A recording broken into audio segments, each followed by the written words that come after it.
اور شاید اس کے ذہن میں یہ تھا کہ اس طرح کرنے سے مسئلہ جو ہے وہ ہمیشہ ہمیشہ کے لیے ختم ہو جائے گا، لیکن ہوا اس کے برعکس. اور جس طرح آپ نے ذکر کیا ان تمام صعوبتوں کے باوجود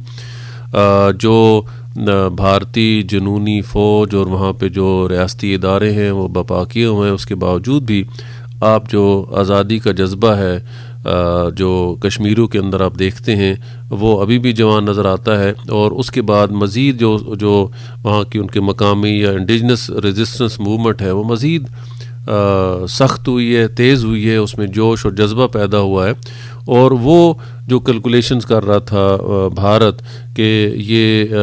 2-4 مہینوں کے اندر موومنٹ ختم ہو جائے گی اور اس کے بعد بڑی آسانی سے ہڑپ کر لیں گے، لیکن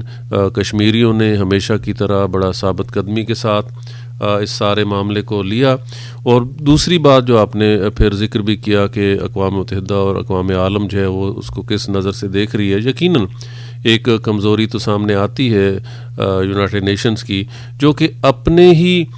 قراردادوں کو بلکہ نافذ کرنے میں ناکام رہی ہے. اور اس کے لیے پاکستان ایک وکیل کی حیثیت سے، ایک فریق کی حیثیت سے ہمیشہ صف اول میں رہا ہے، اور مسئلہ کشمیر کو اجاگر کرنے کے لیے اس نے پورا زور بھی لگایا، اور اس کے حل کے لیے بھی مختلف کوششیں ہمیشہ کی. یہ ہمیشہ ہندوستان رہا ہے جو کہ اس خطے کے امن کو تباہ کیے ہوئے ہے، اور اس خطے کے امن کو ختم کرنے کے حوالے سے اس کو یہ مسئلہ کشمیر جو ہے وہ حل نہیں ہونے دے رہا. ورنہ اگر یہ مسئلہ حل ہو جائے تو خطے کے عوام جو کہ بہرحال ہندوستان کے اندر ایک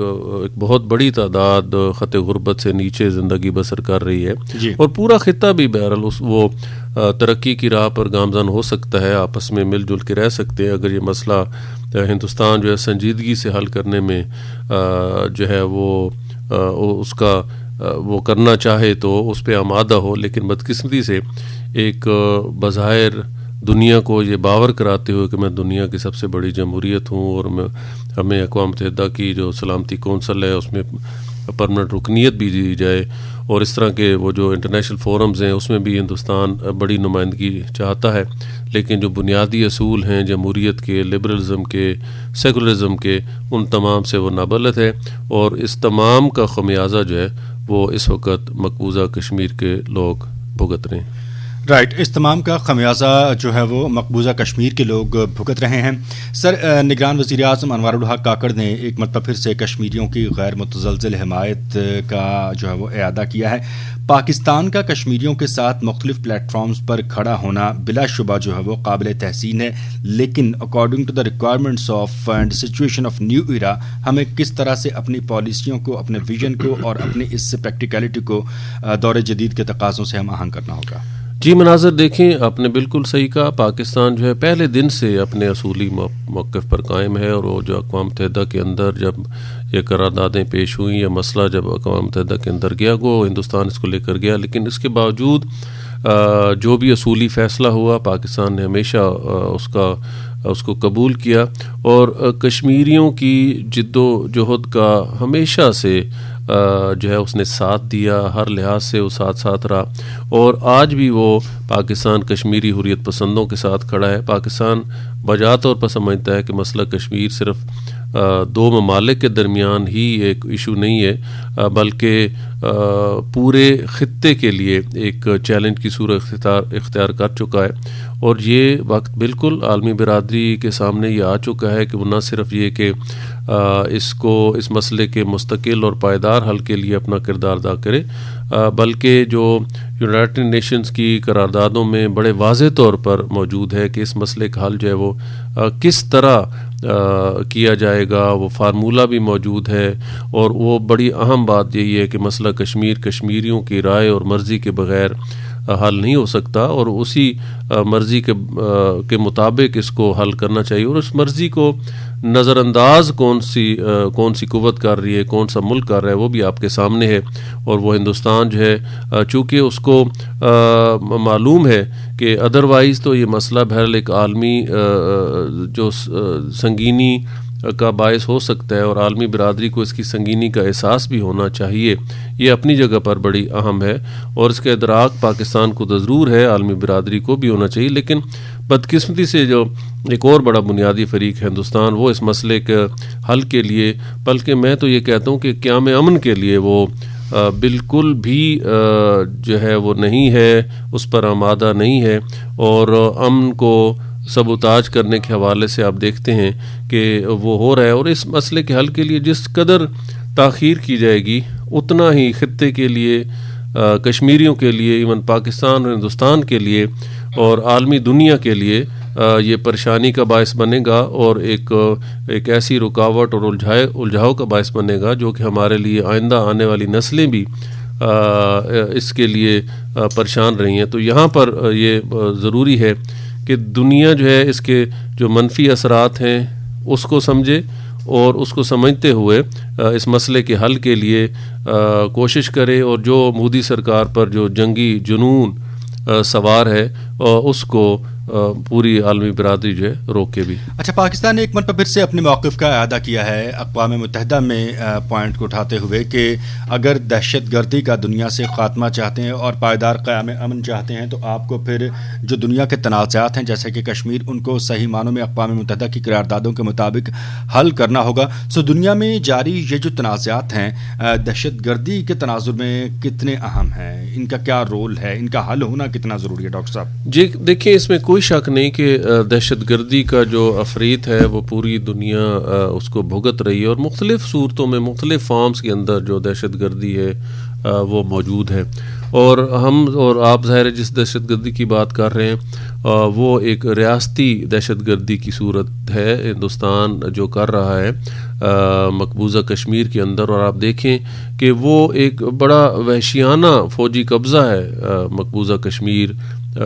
پر کیا ہوا ہندوستان نے، اور ایک ایسا فوجی قبضہ ہے جس کی مثال آپ کو موجودہ دور میں نہیں ملتی، بہت کم مثال ملتی ہے۔ اس کو اگر آپ دیکھیں تو بہرحال یہ ایک آپ دہشت گردی کے زمرے میں آتا ہے، اور ادروائز بھی دیکھیں وہاں پہ کس حد تک جو ہے وہ صعوبتیں برداشت کر رہے ہیں جو وہاں مقبوضہ کشمیر کے اندر جو ہمارے احباب ہیں، ہمارے لوگ ہیں، ہمارے جو حریت لیڈرز ہیں جو حریت کی جنگ لڑ رہے ہیں، وہ تمام کے تمام ایک بڑا جو ہے وہ ایک اس طرح کا وہاں پہ ماحول قائم ہو چکا ہے جو کہ ادروائز انسانیت کے حوالے سے بھی ناقابل برداشت بھی ہے، ناقابل فراموش بھی ہے، اور اس کے اثرات جس طرح ہم نے پچھلی گفتگو تھوڑی دیر پہلے گفتگو میں کیا کہ اس کے اثرات جو ہے وہ آپ کو بالکل اچھے جو ہے وہ محسوس نہیں ہوں گے، چونکہ یہ جو ہے ہندوستان ایک طرف اپنی جمہوریت کا جو ہے وہ گن گاتا ہے، اور اس جمہوریت کے گن گانے کے ساتھ ساتھ اصل میں وہ عالمی برادری کو دھوکہ دینے کی کوشش کرتا ہے، اور اس دھوکے میں ظاہر ہے وہ کشمیری تو آنے والے نہیں ہیں، ورنہ یہ بڑی اہم بات تھی کہ جو ہے اس کو یعنی آج سے 70 سال پہلے بھی حل کیا جا سکتا تھا۔ الٹیمیٹلی اس کا حل تو بہرحال کہیں نہ کہیں بات چیت میں یا جو قراردادیں ہیں اس کے مطابق ہی ہو سکتا ہے، لیکن وہ دن کب آتا ہے، وہ کشمیری اپنی جدوجہد جاری رکھے ہوئے ہیں، اور پاکستان ایک اپنے کشمیری بھائیوں کے ساتھ اسی طرح کھڑا ہے، اور یعنی کسی وقت بھی جو ہے جب بھی مسئلے کے حل کے قریب ترین پہنچنے کی کوشش ہوگی تو پاکستان کا یقیناً ایک بہت اہم جو ہے وہ اس میں ہاتھ ہوگا۔ رائٹ۔ اچھا، وسائل کی منصفانہ تقسیم یہ ہمیشہ سے ایک مسئلہ رہا ہے۔ بنیادی طور پر معاشی استحکام کے تناظر میں دنیا کی بڑی طاقتوں کی جانب سے وسائل ہتھیانے کی کوشش کی گئی۔ مقبوضہ کشمیر کی صورتحال آپ کے سامنے، لیتھیم کے ذخائر کے حوالے سے بھارت کا جو رویہ رہا ہے، اس سلسلے میں بھی میں چاہوں گا کہ آپ کمنٹ کریں، اور عالمی سطح پر یہ کتنی بڑی ایک ریزن ہے کہ ایسے ڈسپیوٹس جو ہیں وہ آن ٹائم اور according to the resolutions of United Nations جو ہیں وہ سارٹ آؤٹ نہیں ہو سکے۔ ڈاکٹر صاحب جی مناظر، دیکھیں آپ نے جس طرح وسائل کا ذکر کیا، اور مقبوضہ کشمیر کے اندر اگر وسائل کی بات کریں تو وہ آپ نے تو ذخائر کا ذکر کیا، یقیناً وہ سرزمین جو ہے وہ وسائل سے بھرپور ہے، اور آپ کیا سمجھتے ہیں کہ ہندوستان جو ہے وہ قبضہ اس لیے کر رہا ہے کہ اس کو وہاں کے باشندوں سے کوئی پیار ہے یا ان باشندوں کو رکھنا چاہتا ہے اپنے ساتھ؟ بالکل ایسی بات نہیں ہے، بلکہ اس کا تو وہاں کی جو ریسورسز ہیں اس پر قبضہ کرنا مقصود ہے، اور اس قبضے کی بنیاد پر وہ پھر اپنا جو اس کا یعنی آپ باقی ہندوستان ہے یا نیو دہلی کے اندر یا جو بھی اس کے معاملات ہیں اس کو وہاں پہ چلانا مقصود ہے، اور یہ ایک اپنی جسے آپ کہتے ہیں نا چراگاہ کے طور پر اس کو استعمال کرنا چاہتا ہے. ورنہ یہ جو 80 لاکھ 90 لاکھ 1 کروڑ جو وہاں پہ کشمیری بستے ہیں وہ اس کی کبھی بھی اہمیت نہیں رہے ہندوستان کی، اور یہ بہرحال بدقسمتی ہے. ایک طرف وہ اپنے معاملات کو اس طرح چلانا چاہتا ہے، اور دوسری طرف آپ دیکھیں تو وہ مقبوضہ کشمیر کے لوگوں پر جو بھی ظلم و ستم ہے، انسانی حقوق کی خلاف ورزیاں ہیں، ان کو زبردستی اٹھا لیا جانا ہے، یہ تمام کے تمام معاملات آپ کو اس وقت مقبوضہ کشمیر میں اسی لیے نظر آتے ہیں کہ اس کا بنیادی مقصد یہ ہے کہ وہ وہاں کے کشمیر کے لوگوں کو اتنا زج کیا جائے کہ الٹیمیٹلی یا تو خود کشمیر چھوڑنے پر مجبور ہو جائیں یا وہ ایک بالکل باج گزار کے طور پہ وہاں رہنا قبول کر لیں. رائٹ. ڈاکٹر صاحب، بڑے پلیٹ فارمز پر بڑی ڈیولپمنٹس اور دنیا کی بڑی معاشی طاقتوں کا گٹھ جوڑ، باہمی مسائل اور دنیا کے جو میوچل اور کامن پرابلمس ہیں ان پہ ڈسکشن اور پھر اس کو حل کرنے کے حوالے سے منصوبہ بندی، یہ عالمی تنازعات کو حل کرنا، یہ سب کچھ جو ہے مختلف پلیٹ فارمز پر سنتے رہتے ہیں. اور حال ہی میں اقوام متحدہ کی جنرل اسمبلی کا جو اجلاس تھا جس میں ہمارے نگران وزیر اعظم نے بھی شرکت کی، انہوں نے کشمیر کے حوالے سے بھی بات چیت کی. لیکن جتنا مجموعی طور پر ہم نے ساری صورتحال کا اس میں ایک آبزرویشن لی، جتنا ہم نے اس کا مشاہدہ کیا، اگر ہم اس ساری صورتحال کو غور سے دیکھیں، سوال کرنے سے پہلے بنیادی طور پر میں اپنے سامعین سے مخاطب ہونا چاہوں گا اور کچھ حقائق اور صورتحالات کا جو ہے وہ تذکرہ ان سے ضرور کرنا چاہوں گا کہ صرف ڈسکشنز، صرف جو ہے وہ کانفرنسز اور ایسے جلسوں کا اور ایسی میٹنگز کا انعقاد اور اس طرح سے عالمی سطح پر بڑے بڑے اکٹھ جوڑ، یہ ساری جگہیں مائٹ بھی اپنی جگہ پہ امپورٹنٹ ہیں، لیکن یہاں پہ ہونے والے جو فیصلے ہیں ان کی امپلیمنٹیشن اگر نہ ہو تو پھر یقیناً جو ہے وہ ان فیصلوں پہ، ان ڈسکشنز پہ لوگ سوالیہ نشان ضرور اٹھاتے ہیں. تو ڈاکٹر صاحب سے یہی سوال بنیادی طور پہ میں کرنا چاہوں گا کہ ایسی ڈسکشنز اور ایسی جو ہے وہ صورت حالات میں اس طرح کے فیصلوں کا جو ہے وہ ان پہ ان کا نفاذ نہ ہونا، یہ کتنا بڑا خسارہ ہے دنیا کے لیے، اور اس کے لیے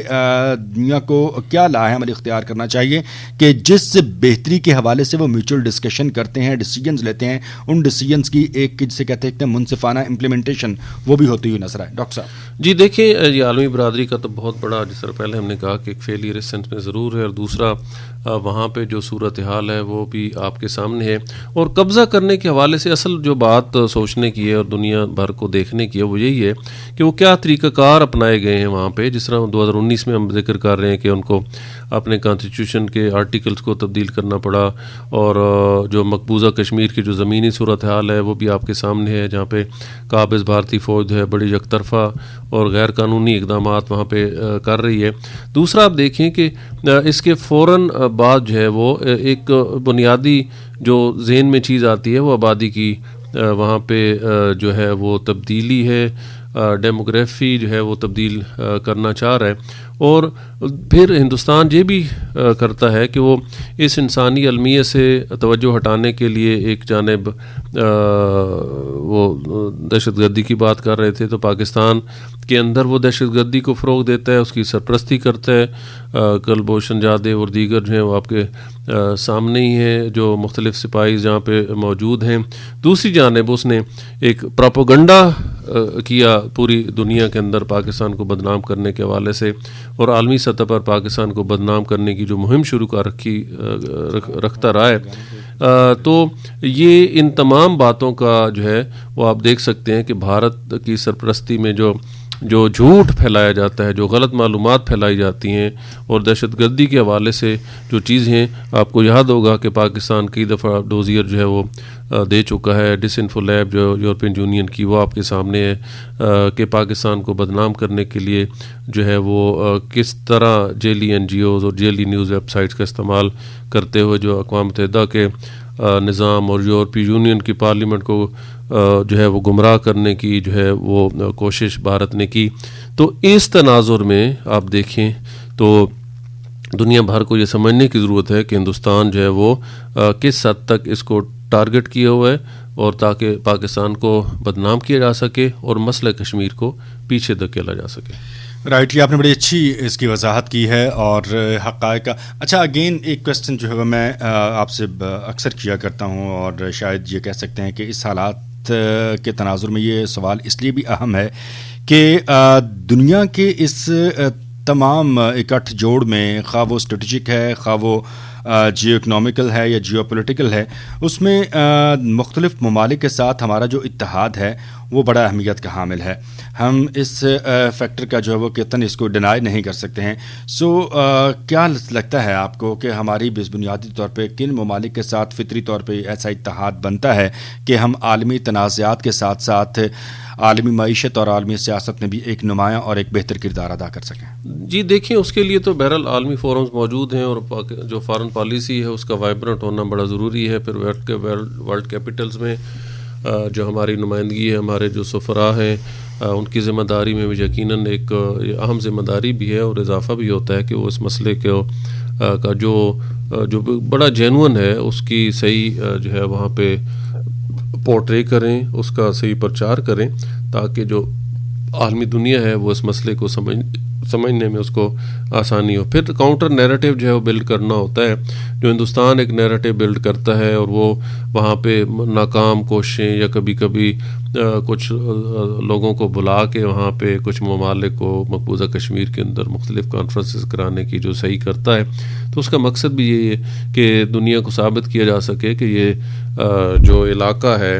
یہ ایک ڈسپیوٹڈ نہیں ہے اور اب ہندوستان کا بڑا بھرپور طریقے سے اس پہ قبضہ ہے. کیونکہ ظاہر جو گراؤنڈ ریالٹیز ہیں وہ اس کے برعکس ہیں. ہندوستان جو مقبوضہ کشمیر کے لوگ ہیں وہ خود ہی جب اس بات کو ماننے کے لیے تیار نہیں ہیں، اور اس کسی بھی جمہوری ملک کے اندر آپ دیکھیں تو جو ول ہوتی ہے، عوام کی رائے جو ہوتی ہے وہ بڑی اہمیت رکھتی ہے، اور عوام کی رائے کے مطابق بالکل وہ پاکستان کے ساتھ شامل ہونا چاہتے ہیں. اور اگر اس کے برعکس کچھ ہوتا تو ہندوستان تو شاید کل ہی پلبسٹ کروا دیتا، آج ہی اعلان کر دیتا کہ اگلے ہفتے ایک مہینے بعد جو ہے وہ یہاں پہ رائے شماری کے لیے تیار ہے. چونکہ اسے معلوم ہے کہ جو مقبوضہ کشمیر کے لوگ ہیں وہ اس کے خلاف ہیں، اس سے نفرت کی حد تک خلاف ہیں، تو وہ کبھی بھی یہ رسک لینے کے لیے تیار نہیں ہے. لیکن بہرحال جو حق خود ارادیت ہے وہ بڑا اہم نقطہ ہے دنیا بھر کی فلسفی کے اندر بھی، پولیٹکس کے اندر. ڈاکٹر صاحب، آپ نے پلیبسائٹ کے حوالے سے بات چیت کی. رائے شماری جو ہے وہ اقوام متحدہ کی قراردادوں کے مطابق ایک جسے کہہ سکتے ہیں ڈیسٹنی ہے کہ اس طریقے سے جو ہے اس